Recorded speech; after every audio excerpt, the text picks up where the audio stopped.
بسم اللہ الرحمن الرحیم۔ السلام علیکم۔ آج میں آپ کو مصر کی تاریخ کا آغاز کیسے ہوا اور مصر کے لوگوں کو دریائے نیل سے اتنی محبت کہ اسے اپنا دیوتا سمجھتے تھے۔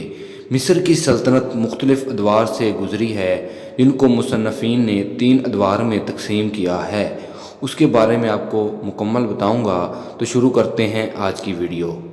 مصری تہذیب تمام تاریخ انسانی میں سب سے زیادہ مدت تک قائم رہنے والی تہذیب ہے۔ یہ تہذیب 3000 سال تک جاری رہی۔ اس دوران تقریباً 30 خاندانوں اور بادشاہوں نے مصر پر حکومت کی اور 200 سے زیادہ خود مختار حکومتیں اور فرعین یکے بعد دیگرے حکمرانی کرتے رہے۔ مصر کی حکومت مینس سے کلوپترا تک۔ فرعون اول مینس نے 3000 سال قبل از مسیح حکومت کی۔ اس نے بالائی مصر کے شمال سے زیریں مصر کے جنوب تک کے علاقے کو ایک سلطنت بنا دیا۔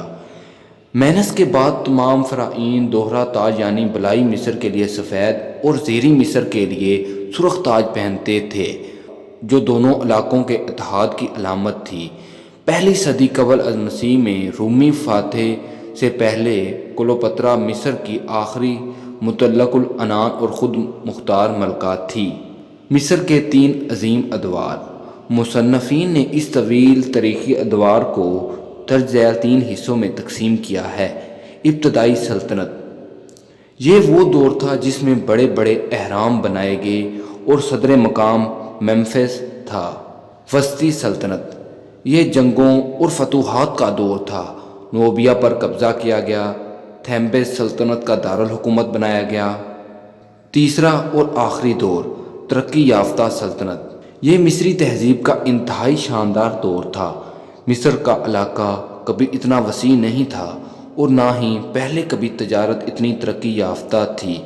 فرعونوں کے لیے شاندار مندر مثلاً کرنک، لکسر اور ابو سمبل تعمیر کیے گئے۔ یہ وہی دور تھا جب ہٹاشا پست مصر کی واحد ملکہ جس نے تخت پر قبضہ کر لیا تھا۔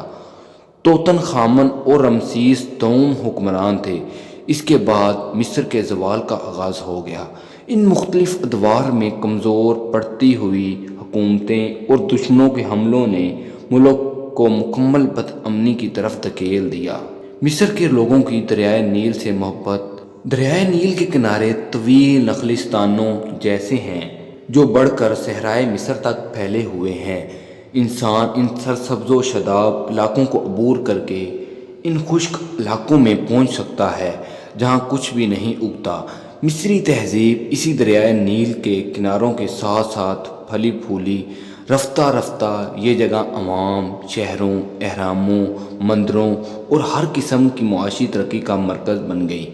دریائے نیل مصریوں کے لیے ایک عظیم نعمت اور خدائی تحفہ ہے۔ وہ اس سے دیوی دیوتوں جیسی محبت اور عقیدت رکھتے تھے۔ دریائے نیل میں ہر سال آنے والا سیلاب کی شدت سے انتظار کیا جاتا تھا، جو اپنے ساتھ زرخیز مٹی لاتا تھا۔ وہ مٹی فصلوں کی کاشت کے لیے بہت ضروری تھی۔ چونکہ سیلاب ساری وادی میں پہنچ نہیں پاتا تھا، لہٰذا کسان اپنے کھیتوں تک پانی لانے کے لیے نہریں کھول لیتے تھے تاکہ پانی ان کے کھیتوں تک پہنچ جائے۔ وہ اس پانی کو ذخیرہ کرنے کے لیے تالاب بنا لیتے تھے تاکہ پانی کی کمی کے دنوں میں اسے استعمال کیا جا سکے۔ یہ تھی مصر کی مختصر تاریخ۔ انشاءاللہ آئندہ ویڈیو میں اہل مصر کے مختلف دیوتاؤں کے بارے میں بتائیں گے۔ تب تک کے لیے والسلام۔ چینل کو لازمی سبسکرائب کریں اور ساتھ بیل آئیکن پر کلک کریں تاکہ آپ کو ہماری ہر آنے والی ویڈیو بر وقت مل سکے۔ اگر ویڈیو اچھی لگی ہے لائک کریں اور ساتھ کمنٹ سیکشن میں اپنی رائے کا اظہار ضرور کریں۔